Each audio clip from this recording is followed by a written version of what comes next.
네, 2월 국회 정상화 해법부터 또 5.18 망언 의원 3명에 대한 징계안 상정까지 여야의 입장차가 상당히 커서 결론을 내기가 쉽지가 않습니다. 한편 한국당의 당권 주자들은 핵심 지지 기반인 대구 경북 지역에서 당심 공략에 나섰습니다.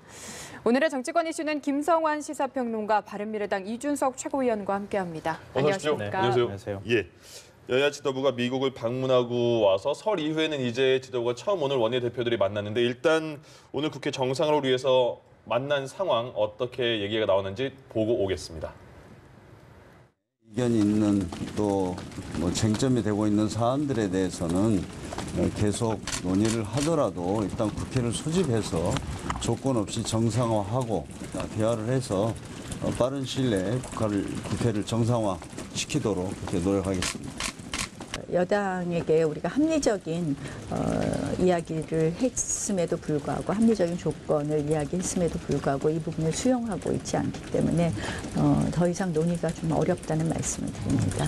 특검 수용 부분은 일단 뭐 좀 미루어 두더라도 손혜원 의원의 국정조사를 하고 그러한 수준에서 국회를 정상화하자고 제안했음에도 불구하고 이 부분에 대해서 여당이 전혀 움직이지 않고 있습니다. 네, 최종 아직까지는 합의가 없었지만 양 당의 정확한 의사를 확인했다는 점에서 또 의미가 있고, 오후에도 계속 협상을 이어나가서 빠른 시간 내에 좀 정상화에 관한 협상이 매듭지어질 수 있도록 바른미래당도 중재 노력을 다하도록 하겠습니다.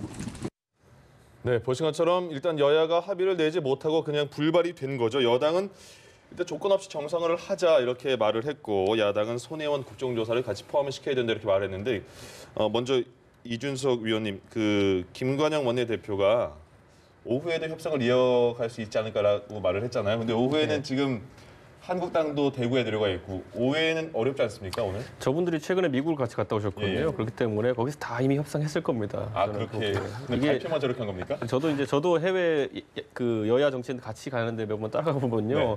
의외로 비행기 타고 있는 동안 할 게 없습니다. 그렇기 때문에 서로 정치 현안에 대해서 얘기하고 예. 또 가면 또 단체 이동을 하기 때문에 버스 타면 또 할 거 없지 않습니까? 네. 가면 또 그럼 전국 얘기하고 이렇게 돼 있거든요. 그러니까 분명히 상당한 부분에 서로 있는 얘기 다 털어놓고 했을 것이다. 이렇게 생각하고, 실제로 김광영 원내대표는 가기 전에도 저한테 얘기한 적이 있어요. 네. 홍영표 원내대표를 가끔 이제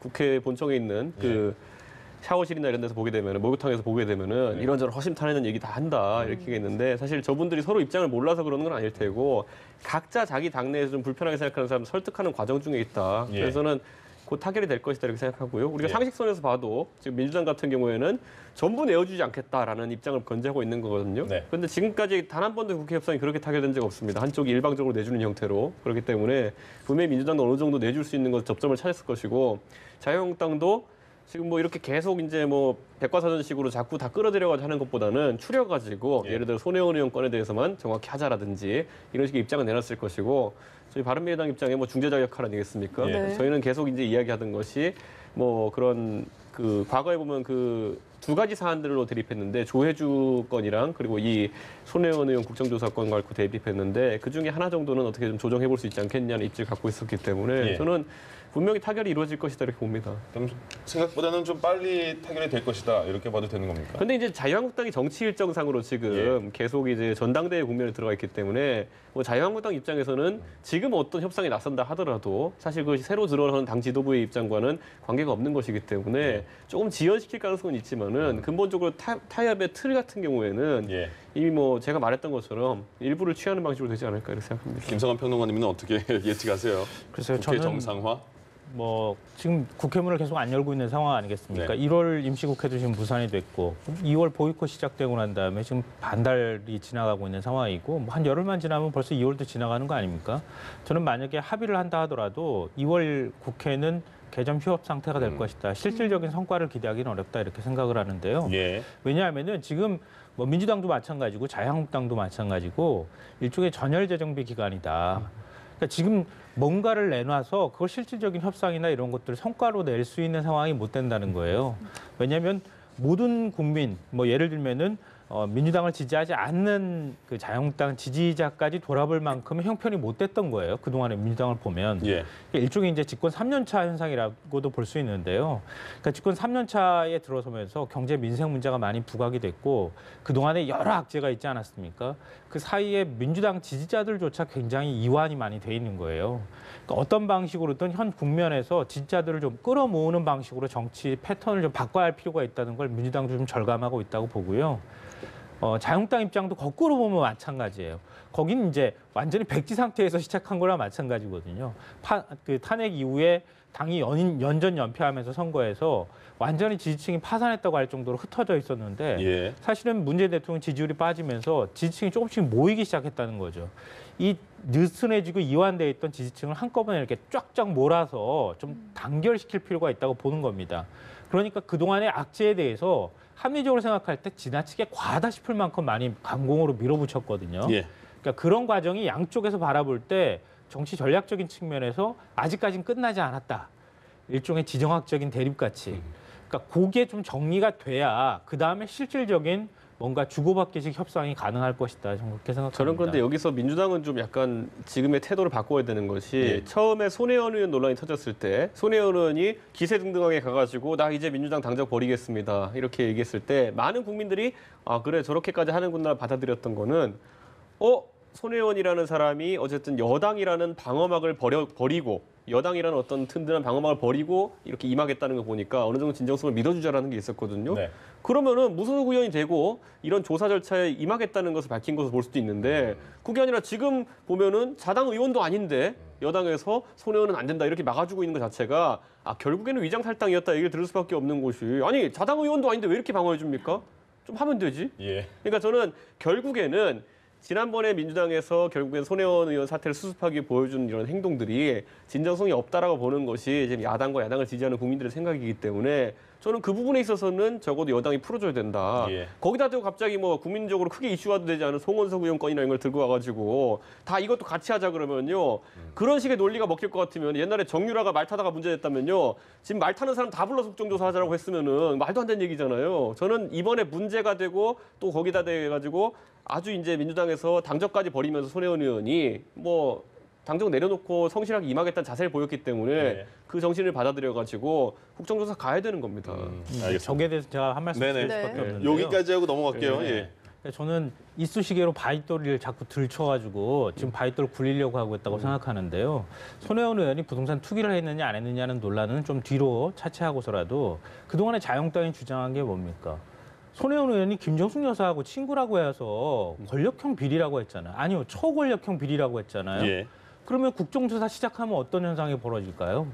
무소속 손혜원 의원으로 얘기가 시작되나요? 아니면 문재인 대통령 얘기로 시작되나요? 그러니까 거기서부터 과도하게 밀고 가버렸기 때문에 민주당이 받을 수가 없는 거예요. 그러니까 지금 손혜원 의원이 민주당이냐 아니면 무소속이냐 그게 중요한 게 아니라는 거죠. 예. 근데 그렇게 해가지고 의혹이 제기되기 시작하면은 그 다음에 현 국면을 다시 뒤집으려고 하는 시도가 시작될 거다. 네. 그러니까 정치 공세화 될 가능성이 매우 높다고 보고 그렇기 때문에 민주당이 받을 가능성이 제가 볼 땐 별로 없다고 하는 거예요. 예전에 그래서 이정현 대표가 새누리당 시절에 막 이렇게 손혜원 의원 얘기는 되게 짧게 가려고 네. 했는데 굉장히 길어지네요. 공격하려고 하면은 차라리 너를 때리십시오 이러면서 막 막았던 거 아닙니까? 그게 대통령 보위 논리라는 건데 저는 아니, 합리적인 뭔가 논리적인 정합성이 있어야 될 거 아니에요. 그러니까 근데 손혜원 의원이 아니 의혹이 동창이었다는 있으면은 이유 거기에 대해서 하는 하나만으로. 거지 뭐 나를 때리십시오 이러면서 대통령 보위한다고 그걸 국민들이 한 들어줘야 번만 되는 건 아니죠. 참아주시면, 예, 다음 주제로 넘어갈 수 있을 것 같습니다. 네, 국회 윤리 이야기로 좀 넘어가 볼게요. 여기도 상정 안건을 어떻게 정할지를 놓고 상황이 네. 약간 비슷하거든요.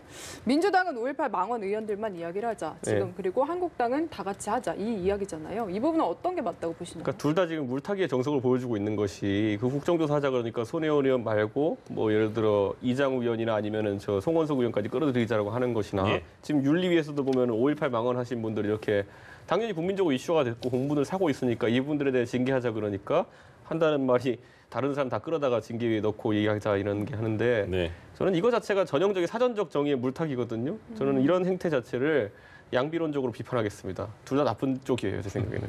네. 윤리 문제만 놓고 보면은 네. 어떻게 해야 된다고 보시나요? 안건들 지금 계류 중인 거 다 다뤄야 된다고 보시나요? 저는요, 격까지는 다 치고요. 네, 격까지 다 치고 이번에 문제가 됐던 어쨌든 손혜원 의원 건에 대해서도 윤리위에서 꼭 다뤄봐야 될 것 같고요. 예. 그리고 5.18 망언하신 분들 중에서도 저는 뭐 세 분이 세트로 좀 묶여 있는데 세 분 각각에 따라서 좀 뭐라 해야 될까요?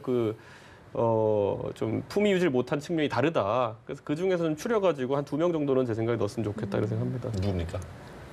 제가 봤을 때는 그 이종명 의원이랑 예. 그 김순애 의원 같은 경우에는 실질적인 발언을 했어요, 거기서. 예. 근데 이제 김진태 의원은 이름을 올려놓고 실제로 그 행사 주최는 했는데 예. 뭐 말한 게 없는데 징계를 하기가 좀 애매하거든요. 예를 들어 행사를 여는 데 있어가지고 그런 어떤 이름 빌려줬다는 걸로 징계를 하려고 그러면은 과거에 아주 또 전례 하나 있지 않습니까? 그 박근혜 대통령 누드 사진 전시했던 표창원 의원 네네. 이름만 빌려줬기 때문에 저는 표창원 의원이 그 당시에 좀 과도한 공격받았다 생각하는 거거든요. 그러니까 그런 것처럼 이번에도 좀 그걸 다 가려가지고 예. 좀 따져봐야 되지 않을까 싶습니다. 네. 그러니까 저는 그 국회 윤리특위 자체가 정치화돼 있기 때문에 문제 해결을 하는 기관이 그 어떤 기구라기보다는 정치적으로 뭔가 타결을 보거나 예. 이렇게 하는 기관으로 변질돼 버렸다.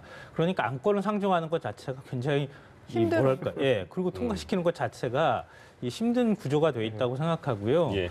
뭐 굳이 얘기하자면 우리 이제 선후를 좀 구분해서 얘기를 할 필요가 있는데요. 5.18 망언에 대해서 그거는 사실 이론의 여지가 없잖아요. 자유한국당 김명주 비대위원장도 동의를 했던 부분이고 그럼 발등에 불이 떨어졌으니까 그 불부터 일단 해결하는 게 일단 필요할 것 같고요. 그리고 뭐 굳이 손혜원 의원 끌어들이고 싶다 그러면은 손혜원 의원 문제는 또 다시 처리해야 되는 거라고 보는데요. 왜냐하면은 지금 26건이나 쌓여 있는 거잖아요. 네. 하다못해 스트릿바 논란이 있었던 최계울 의원도 들어가 있고 그리고 정부 행정문건 공개한 것도 그 심대철 의원도 들어가 있고 뭐 김석기 용산 참사 문제 가지고 또 거기 들어가 있고 이런 식으로 끌어들이면 끝이 없는 논쟁이 된다. 그러니까 26건을 다 그럼 갖고 와가지고 이거 할 거야 말 거야 이런 걸로 해서는 해결이 안 되니 국민적 공감대가 이미 만들어진 부분부터 이거 할 거야 말 거야. 그리고 또 있어. 윤리특위가 계속 가동되면 될 거 아니에요. 그동안에 문 닫고 가만히 있다가 이번 건 나오고 난 다음에 한꺼번에 해결하려고 하니까 숙제 밀린 거 한꺼번에 해결이 안 되는 거죠. 저는 그래서 아예 미국식 예. 해법으로 그냥 2년에 한 번씩 선거를 했으면 좋겠어요. 그냥 2년에 한 번씩 떨어뜨리면 되잖아요. 그러니까 이게 어차피 윤리위든지 아니면은 뭐 혹자가 얘기하는 것처럼 주민소환제를 하면은 쉽게 해결될 것 같이 얘기하는데 주민소환제 절차도 엄청 오래 걸려요. 그러니까 차라리 임기를 줄여가지고 2년에 한 번씩 선거하게 해라. 알겠습니다. 일단 28일 날 간사회의를 다시 열어서 안건을 추린 다음에 다음 달 7일인가요? 다시 윤리특위를 연다고 하니까 그때 기다려보도록 하고요. 이번에는 5.18 진상규명조사위원 재추천 문제로 상당히 또 논란이 뜨겁습니다. 일단 한국당과 여야 4당이 맞서고 있는 상황인데 먼저 각 당의 입장을 들어보고 다시 얘기를 나누겠습니다. 위원 추천 강행 의사까지 분명히 함으로써 5.18 민주화 운동의 역사와 정신에 정면으로 도전하는 오만하고 뻔뻔스러운 태도를 감추지 않고 있습니다. 100배 사죄하고 이해를 구해도 모자랄 판에 갈 때까지 가보자는 막가파식 행동과 판단력이 아닐 수 없는 것입니다. 저희로서는 굉장히 각 분야에서 필요한 부분들을 모셨고 또 그분들의 자격 요건이 충분하기 때문에 청와대의 요구에 대해서 저희는 납득할 수 없고 다시 추천할 것이라는 말씀을 드립니다. 네. 네, 이 5.18 망언과 관련해서는 한국당과 여야 4당과 완전히 입장차가 다른 것 같은데요. 지금 그 위원 재추천 문제를 놓고 나경원 의원은 그거 아닙니까? 5년 이상의 경력 우리는 다 확인을 했고 그래서 추천한 거다. 근데 대통령이 이렇게 청와대가 거부하는 거는 무례하다 이렇게까지 말을 했거든요. 어떻게 봐야 될까요? 그러니까 정치 공학적으로 보면은요. 야당에서 위원을 추천한다 그러면은 청와대 보통 이제 대통령이 그걸 거부권을 행사하거나 이렇게는 잘 안 하죠. 예. 그러니까 그런 면에서는 나경원 의원의 얘기가 어느 정도는 설득력이 있을 수 있다고 봅니다. 다만 원칙의 문제로 들어가면은 아니 이런 조건을 다 충족한 사람이라고 얘기하는 말에는 전 동의하기 어려워요. 왜냐하면 특별법에 자격 조건이 딱 명시돼 있어요. 예. 그러니까 그 자구를 어떻게 해석하느냐의 문제가 아니고 해석의 여지 없게 돼 있어요. 지금 예를 들면은 대학에서 군사안보 관련 분야에 종사했던 사람, 이것도 5년 이상이에요. 네. 그러면 다 두 사람 다 이동호, 권태호 두 사람 다 해당이 안 되죠. 한 사람은 군 장선 출신이고 한 사람은 월간조선 기자였으니까. 그리고 그다음에 교수직에서 5년 이상 재직해야 되는데 자연과학 분야에서 딱 명시돼 있습니다. 예. 그럼 교수여야 되잖아요. 그때 해당 안 돼요. 마지막으로 지금 자유한국당이 얘기하는 게 뭐냐면은 자격 조건 중에 이게 약간 포괄적으로 돼 있는 것처럼 얘기하는데 그게 아니고요. 역사 고증 사료 편찬 직에 5년 이상 종사한 사람 이렇게 돼 있습니다. 그 두 개는 다 합당하다 이렇게 한국당은 말하는 네, 거잖아요. 한국당은 지금 예. 요 규정을 네네. 들어서 두 사람이 한 사람은 뭐 기자로서 취재하고 다녔기 때문에 역사 고증이나 뭐 사료 편찬이나 이런 예. 거하고도 해당되는 사람이다 이렇게 얘기를 하고 있는 상황인데요. 사료 편찬 직이라고 돼 있습니다. 직에 종사한 사람 이렇게 돼 있어요. 기자가 사료 편찬 직에 있는 자리는 아니잖아요. 네. 그러니까 거기에는 엄격하게 말하면 저는 해당이 안 된다고 봐요. 그러니까 뭐 우리가 추천하면 무조건 다 된다 이런 식으로 얘기하는 정도 수준은 아니다. 예. 그러니까 예를 들면은 뭐 정치적인 부분에 있어서 그럼 그냥 덮고 넘어갑시다. 뭐 이렇게 하면 과거에도 그랬는데 이렇게 얘기하는 해서는 또 안 된다. 왜냐하면 대통령으로서 나름대로 굉장히 부담스러운 거부권을 행사한 거거든요. 임명 거부를. 네. 또 그 임명 거부를 행사한 논리적으로 그 문제가 있는지 없는지를 이제 파고들어서 문제가 있다 그러면은 왜 그렇게 대통령이 다 합당한 사람인데 문제가 있습니까? 왜 거부했습니까? 이렇게 공격할 수 있어야 하는데 지금 공격의 어떤 논리적 근거가 좀 빈약하다고 저는 생각합니다. 그런데 여당 몫으로 야당 몫으로 추천인 몫이 있으면요. 네. 어지간해서는 뭐 진짜 아주 파렴치 범죄를 지은 사람이 아니면은 인정해주는 게 관례입니다. 가장 대표적인 게 뭐냐면은 과거에 천안함 폭침 사건이 있었을 때 예. 그때 진상조 민군 합동조사단 꾸릴 때 그 민주당이 어떤 분을 추천했냐면요. 와가지고 뭐 이스라엘 잠수함이 들이받았다 뭐 이런 분을 추천했어요. 그래가지고 그거 계속 검증해가지고 그분 나중에 막 희화화됐거든요. 그런데 그 당시도 생각해 보면은 충분히 천안함 유족들이나 여러 가지 고려했을 때는 거부할 수 있었지만은 그건 네. 야당 몫이니까 그냥 받아들였던 거예요. 그러니까 이 부분에 있어가지고 물론 저분들이 활동하면서 다시는 5.18 유족들에게 상처 줄 만한 발언이라는 거 하면 안 되겠지만은 예. 저는 저 부분은 좀 인정해야 되는 게 아닌가 싶은 생각이 들고요. 저는 지금 와서 이제 그 민주당 입장에서는 글쎄요, 그 5.18 건에 있어가지고 아주 강하게 지금 그 자유한국당을 질타하고 있잖아요. 예. 근데 그 과정 속에서 자유한국당이 갈피를 못 잡고 있는 거는 지금 수권 능력에 의심을 받고 있는 상황이에요. 근데 그 상황에 대해 가지고 오히려 자유한국당 지지층들이 굉장히 분개하고 있다는 사실을 좀 알아야 되고 예. 이 안에 있어서 5.18 진상조사나 이런 것 같은 건에 대해 가지고는 오히려 좀 공격을 좀 완화시키는 게 어떨까 하는 생각하는 게 예. 저는 지금 이제 보면은 대통령께서도 오늘 격앙된 발언이 좀 있었고 네네. 저는 뭐 왜 그런 발언이 왔는지 충분히 이해합니다만은 좀 과도하게 이 국면을 가는 거 아닌가 하는 생각은 좀 있습니다. 근데 그럼 조금 전에 저희가 화면으로 보내드렸던 바른미래당 이종철 대변인이 언급을 이렇게 했습니다. 다시 말씀드리면 제 추천에 대해서 한국당 나경원 원내대표가 발언을 하니까 100배 사죄하고 이해를 구해도 모자랄 판에 갈 때까지 가보자는 막가파식 행동과 판단력이 아닐 수 없다 이렇게 말했는데 그러면 그 당 대변인의 입장과는 좀 다른 저건 뭐 지도부에서 논의된 사안이 아니기 때문에 예. 대변인들이 내는 논평이고 네. 저는 이건 지적하고 싶은 게 뭐냐면요. 다만 한국당도 이제 잘 생각해야 되는 게요. 네. 저는 자유한국당에서 저거 계속 고집하고 있으면은 저 명단 고집하고 있으면은 네. 또다시 이제 민심의 역풍을 맞을 거라 봅니다. 권한상으로는 그들이 그렇게 할 수 있겠지만은 예. 잘 생각해 보면 애초에 이 일이 왜 터졌느냐를 살펴보면요. 처음에 5.18 관련해서 지만원 실 위원을 추천했어요. 그렇습니다. 그 지만원 실 뺐잖아요.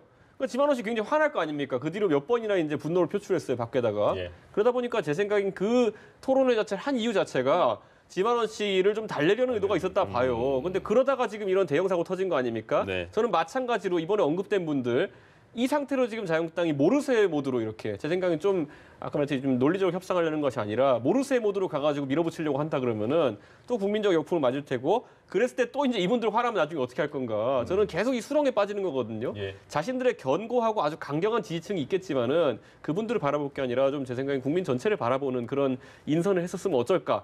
이건 결과론적인 거지만은 네. 저분들 꼭 추천 안 했어도 돼요, 제 생각에는. 예. 알겠습니다. 네, 사실- 지금 말씀하신 예, 거에 말씀해 주시죠. 뭐 연장선으로 조금 네. 잠깐만 좀 말씀을 덧붙이고 싶은데요. 예. 제일 심각한 문제는 지금 추천했다고 하는 사람들이 과거에 광주 사태라고 얘기하고 뭐 이게 왜곡됐다고 얘기하고 성폭력이나 이런 것도 조사위원회에서 다 조사한 내용인데 그거 다 거짓이라고 얘기하고 그랬던 사람들이에요. 그랬던 사람들이 과연 5.18 진상규명을 제대로 할 수 있겠느냐. 이 부분이 일단 제일 큰 문제라고 보고요. 그리고 자유한국당이 지금 5.18 문제에 대해서 명확하게 입장이 뭔지 좀 궁금해요. 아니 사과해놓고 난 다음에 특수군 개입 문제 이건 그런 일이 없습니다. 이렇게 사과했잖아요. 예. 김병준 비대위원장이. 근데 나경원 원내대표는 역사 해석에 여러 가지가 있을 수 있다는 식의 얘기를 하고 또 이 문제에 관해서 이런 식으로 강공을 하는 거예요. 정치적으로 보면은 밀리면 죽는다 이렇게 생각할 수 있을지 모르겠지만 입장을 좀 정리할 필요가 있다는 거예요.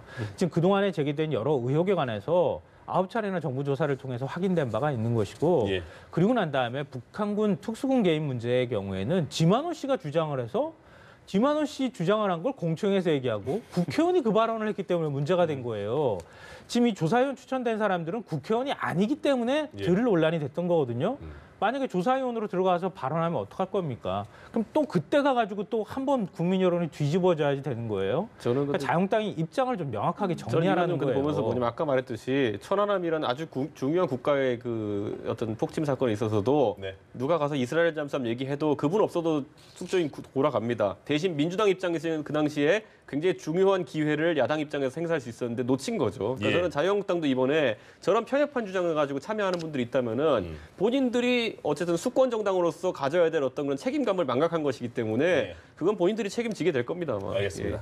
관련해서 여론조사 하나만 이야기를 하고 싶은데 사실 리얼미터 조사에서 한국당 지지율이 일단 5.18 망언 때문에 빠졌는데 핵심 지지층에서 빠졌다라는 이야기가 나오거든요. 실제로 좀 이렇다고 해석을 해도 될까요? 저는 저 지지율 하락에는요 5.18에 대한 평가는 전혀 반영되지 않았다고 봅니다. 무슨 말이냐면은 예. 이번에 자유한국당이 특히 5.18 망언 사태 관련해 가지고 보여준 위기 관리 능력에 대해 가지고 자유한국당 지지층 중에 실망한 분들이 있다. 왜냐하면 과거에 보면요 2012년에도 제가 그때 비대위원이었을 텐데 그때 새누리당에서는요 5.18과 4.3에 대해 가지고 학술적이긴 하지만 어쨌든 좀 안 좋은 표현을 썼던 분들이 서울의 강남지역에 공천됐었어요. 예. 그런데 그분 바로 며칠 만에 공천 배제를 시킵니다. 그 정도로 신속하게 대처했기 때문에 그때 선거 과정 중이었음에도 피해가 없었던 거거든요. 네. 선거 국면에는. 그런데 지금 봤을 때는 전혀 이거 선거 국면도 아니고 당연히 민간 조사위원 한 명 이렇게 추천하는 문제 때문에 그 연장선상에서 이렇게까지 왔다? 예. 앞으로 저 당이 수권하려면은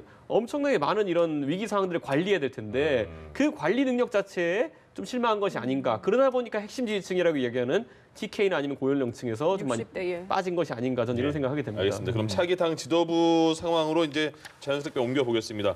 자, 한국당 전당대회 후보들 토론회를 가졌고 어제 유튜브로 두 번째 토론회를 가졌습니다. 유튜브에서도 상당한 설전이 오갔던 것 같은데 한번 화면으로 보고 오겠습니다. 과거로 돌아가서는 안 된다는 말씀입니다. 또 현재의 안주에서 반복하는 이런 것도 지금 우리 미래를 위해서 취할 일이 아니다. 김진태 후보 투쟁 경력 바탕으로 해서 보수를 결집시키고 말하자면 정치판 용어로 집토끼를 결집시키는 데는 장점이 있을지 모르지만 수도권 승리하지 않으면 전국 선거 지는 거거든요. 이념 정체성이 뭐냐? 이거를 묻는 겁니다. 도리어. 정말 저는 그거 뭔지 잘 알 수가 없어서 그걸 묻습니다. 당이라는 것은 이념으로 뭉친 것입니다. 네, 이제 전당대회가 열흘도 남지 않았습니다. 처음에는 토론회가 좀 승부처가 되지 않을까라는 생각도 많이 주위에서 있었던 것 같은데 어제 유튜브 토론회는 거의 실시간 30만 명 정도가 봤다 이런 얘기도 나오고 있고요. 두 분은 이 토론회 이번 토론회 어떻게 흥행이나 아니면 재미나 아니면 아쉬웠다 어떤 느낌을 받으셨어요? 저는 이번 전당대회 시작될 초부터 얘기했었는데요. 네. 변수가 없는 것이 변수일 것이다 이렇게 생각했거든요. 아, 여전히 변수가 움직이지 않는군요. 예, 변수가 생기기 굉장히 어려운 거고요. 예.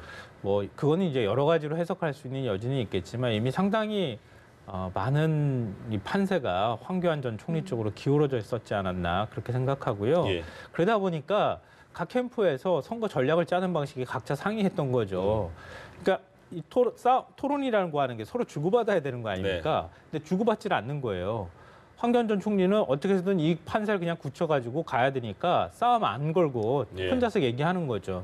그러니까 애매모호하게 답변하고 다 그냥 두루두루 다 좋은 게 좋은 겁니다. 화합입니다. 이렇게 가니까 오세훈 후보가 그냥 일방적으로 공격하기도 애매하고 또 오세훈 후보가 바라보는 지지층이 또 따로 있단 말이에요. 네. 그러니까 그런 지지층에서 적당히 중간지대가 있어야 서로 뺏고 뺏기는 싸움이 될 텐데 그 뺏고 뺏기는 싸움이 안 되는 거예요.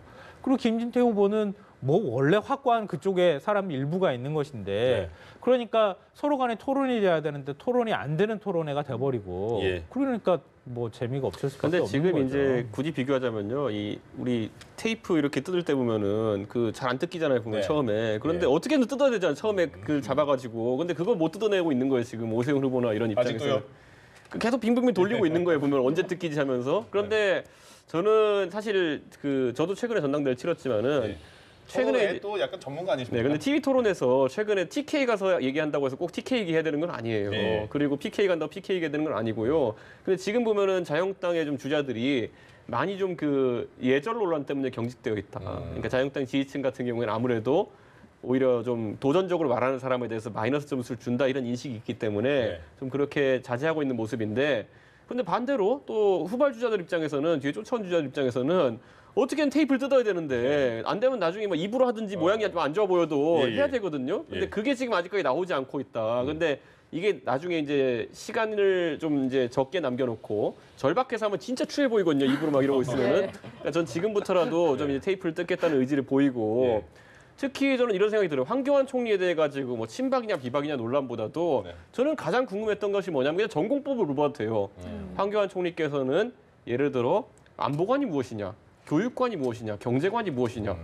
다른 분들은 선거를 치러봤던 분이기 때문에 조금이라도 알고 있지만은 황교안 총리는 행정을 하셨지 내 의사를 밝히는 경험이 굉장히 드문 분이거든요. 네. 저는 그걸 누구 공격하자는 의미가 아니라 실제로 그 준비가 됐느냐를 확인하는 것만으로도 의미가 있을 텐데 그런 부분 좀 적게 얘기하고, 제가 봤을 때는 좀 의외로 지금 이 뜯기는 지점이 없다 이런 생각이 좀 듭니다. 테이프 뜯기 표현은 굉장히 많이 났는데요. 근데 오세훈 후보가 사실은 뭐 전자권 문제 가지고 황교안 후보 공격했는데도 또 모호하게 답변하니까 이게 대화가 사실은 안 됐거든요. 그러니까 싸우고 싶지 않은 거라니까. 어. 싸워서 말을 당연히 많이 시키면은 전략이라는 지난번에 거죠? 이제 배방 논란이 있었잖아요. 예. 배방 논란 때 그때 황교안 후보가 그거 어떻게 해서든 덮고 가야 되겠다. 이런 생각 때문에 지난번에 수사기한 연장 제가 한 겁니다. 네. 연장 안 한 거 제가 한 겁니다. 이렇게 나왔잖아요. 예, 예. 그 상당히 많은 비판을 받았어요.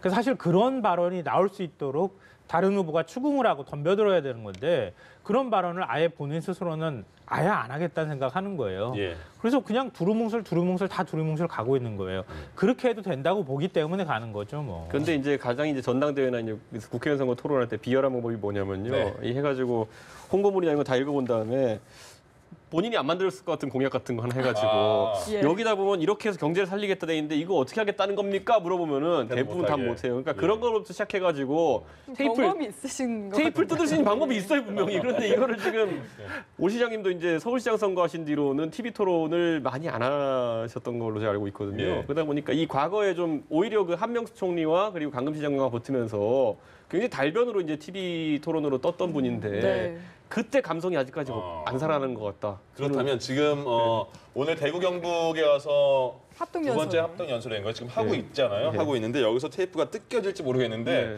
처음에 대전에 갔을 때도 그 태극기 부대인 거예요. 앞에 굉장히 많이 자리를 차지하면서 목소리를 굉장히 방송에도 많이 마이크로 들어왔잖아요. 그래서 네. 김진태 후보가 굉장히 의기양양 같은 모습을 보였었고 오늘도 제가 잠깐 여기 들어오기 전에 보니까요. 처음에 김병준 위원장이 인사말하러 나갔더니 굉장한 야유가 나와서 김병준 위원장이 조용하세요 이렇게까지 말하고 시작을 하더라고요. 이렇게 지금 한국당의 분위기가 아까 말씀하신 것처럼 지나치게 우경화로 쏠려 있다 아니면 뭐 중도 보수를 외치는 사람도 있고 뭐 그렇지 않은 분도 계시고 예. 지금 이 분위기는 어떻게 봐야 됩니까? 그리고 저기서는 테이프를 뜯으려면 어떤 대처를 해야 됩니까? 저는 그런데 지금 그 김진태 의원 주변의 지지자들, 그러니까 아주 강경 보수 입장을 대변하는 분들이 목소리는 굉장히 커 보이지만은 지금 한 분이 한 10인분씩 하고 계신 거예요. 그러니까 그렇게 저는 보통 말을 했죠, 또 김진태 네, 후보도. 그러니까 저는 그런 상황 속에서 너무 또 그런데 우경화 풍조에 동조하지 않았으면 좋겠다라는 생각으로는 하게 되고요. 예. 두 번째로는 지금 아까 말했던 것처럼 지역별로 나눴을 때 TK 가서 꼭 TK 이야기만 해야 되는 것도 네. 아닙니다. 그러니까 전국의 가장 큰 현안, 예를 들어 뭐 5.18 문제 같은 경우에 자유한국당 지지층이 언급을 꺼릴 거라 생각하지만은 아까 말했듯이 관점을 조금만 바꾸면은 아니 제가 만약에 대표가 되면은 위기 관리 측면에서 이런 부분을 앞으로 더 잘하겠습니다라든지 충분히 이제 보는 각도를 바꿔서 할 수 있는 거거든요. 네. 근데 가장 그때 잘 팔리고 국민들의 관심을 받고 있는 사안을 다루지 않고 지금 뭐 유학자 2명 앉아 선문업하는 것처럼 하고 있는 것 자체가 제 생각엔 좀 의아하다. 그거야말로 황교안 굳히기 작전에 다른 두 후보가 좀 동조해 주는 것이 아닌가 이런 생각하고 있고 김진태 후보도 저는 안타까운 게 뭐냐면은 네. 오세훈 시장의 정체성을 공격하고 있을 이유가 하나도 없어요. 어차피 김진태 후보 찍을 표는 단 한 표도 오세훈 후보한테 안 가고요. 오세훈 후보 찍을 표는 단 한 표도 김진태 후보한테 안 갑니다. 그러니까 저는 그런 관점에서 지금 공격하고 있는 것도 김진태 후보의 전략이 과연 1등 전략인가 아니면 2등 전략인가 이건 약간 헷갈리게 됩니다. 너무 말씀하시죠. 황교안 후보를 도와주기 위한 거 아닐까요? 2등 전략이라는 얘기도 많이 나오고 있긴 하던데요. 그러니까 2등 전략이 될 수밖에 없어요. 왜냐하면은 선거 이후에 김진태 후보의 경우에는 대권 주자라고 평가받지는 않잖아요. 네. 근데 오세훈 후보는 지금 대권 주자라고 네. 평가받고 있잖아요. 대권 주자가 3등했다? 엄청나게 타격이 클 수밖에 없어요. 그러니까 어찌 보면 그 전에 홍준표 전 대표가 너무 뭐라 할까요? 지능적으로 잘 빠졌다 이런 얘기까지도 하는데 결국 오세훈 후보 입장으로는 대권 주자라는 평가를 받고 있는데 전당대회를 피했다? 사실 훨씬 상처가 클 수밖에 없기 때문에 빠지고 싶어도 빠질 수가 없었다. 이렇게 얘기할 수밖에 없고요. 근데 저는 이 전당대회라고 하는 특성, 그러니까 저도 아쉬워요. 교육 문제, 경제 문제, 철학이 어떻습니까? 이거 가지고 싸우길 바라겠는데 과거에 하다못해 한나라당, 새누리당, 지금 이제 자유한국당까지 올 동안에 전당대회 때 그런 정책적으로 싸우는 거 별로 못 봤어요. 뭐다 비박이다, 친박이다 이런 거 가지고 친이다, 아니면 그 반대다 이런 식으로 계속 싸워왔거든요. 결국 자기 지형 안에 싸움들을 할 수밖에 없기 때문에. 겁나는 거죠. 겁나니까 공격을 못 하는 거예요. 예, 그러면 마지막으로 이제 30초씩 정도 마지막에 그럼 이 전당대회가 어떻게 되면 국민적인 흥행을 받을 것인지 그리고 아쉬운 부분 보완해야 할 점은 무엇인지 한번 조언을 해주신다면 뭐가 있을까요? 저는 이번에 이미 홍준표 대표가 참여하지 않겠다고 했을 때 국민들은 알아챘을 겁니다. 대세론이 있기 때문에 저 나서기 좋아하는 사람이 빠지는구나 이런 생각했을 거예요. 이번에 다 보이콧 분위기 자기가 만들어 놓고 술자리 게임하는 것처럼 1을 하고 자기가 먼저 나가버린 거 아닙니까? 그래서 저는 이런 상황이 있어가지고 흥행을 다시 살리는 방법은 2위권 주자들의 지금 이제 좀 한 단계 업그레이드된 그런 어떤 경쟁력이 필요한데. 거기에 있어서 아까 말했듯이 오세훈 시장 같은 경우에는 정책과 행정 경험이 아주 큰 장점입니다. 그렇기 때문에 아까 김 선생님 말했던 것처럼 정책이 주요 이슈가 안 됐다고 하지만은 보수는 지금 새로운 정책들을 찾아야 되는 시점에 와 있습니다. 낙수 경제론이 몰락한 이후에 어떤 경제적 이론을 가지고 국민들을 설득할 것인가. 교육관에서 경쟁 교육론을 이제 만약에 좀 걷어들인다면 어떤 교육관으로 국민을 설득할 것인가. 안보도 이제 시대가 좀 바뀌었다면 어떻게 설득할 것인가. 이거 셋을 말할 줄 아는 사람이 있다면은 그 사람한테 표가 몰릴 것인데 지금 이거 빼놓고 친박 비박하는 거는 제 생각에는 필패의 수입니다. 2등 주자들한테는. 알겠습니다. 김성환 평론가님. 근데 저는 자유한국당이 보수는 이렇다. 보수는 어떤 사람들이다. 이런 이제 개념화되고 규정되어 있는 형태 인식에서 좀 벗어날 필요가 있다. 과거에 2012년 대선이었었죠. 그때 문재인 당시 후보가 졌잖아요. 지고 난 다음에 그 상실감에 이른바 진보층에서 많은 얘기가 오고 갔던 게 우리가 SNS 여론을 과대평가했구나. 이런 반성의 목소리가 많았어요. 우리가 질 줄을 몰랐다고 하는 사람들이 굉장히 많았거든요. 지금 자유한국당이 비슷하다. 유튜브 여론이나 일부의 여론이 너무 과대하다고 지금 착시를 하고 있다. 그러다 보니까 자꾸 당 운영을 그쪽으로 끌고 가려고 하는 거예요. 그러니까 당에서 선관위나 비대위원회가 할 수 있는 역할은 그렇게 당이 움직여가는 걸 좀 적당히 좀 조절해주는 역할을 해줘야 하고요. 자유한국당 지지자들은 극우다. 이런 평가를 받지 않도록 자유한국당도 문재인 정부에 뭔가 실망한 사람들, 전통적인 보수층, 이런 사람들이 많이 있을 수 있다. 많이 있다는 걸 전제로 해서 좀 전당대회를 해라. 그렇지 않으면 계속 자유한국당이 이렇게 한쪽으로 쏠리는 현상이 좀 나올 거라고 생각합니다. 당권 주자들에게 그리고 당 지도부에게 당부까지 들어봤습니다. 김성환 시사평론가, 바른미래당 이준석 최고위원이었습니다. 감사합니다. 고맙습니다.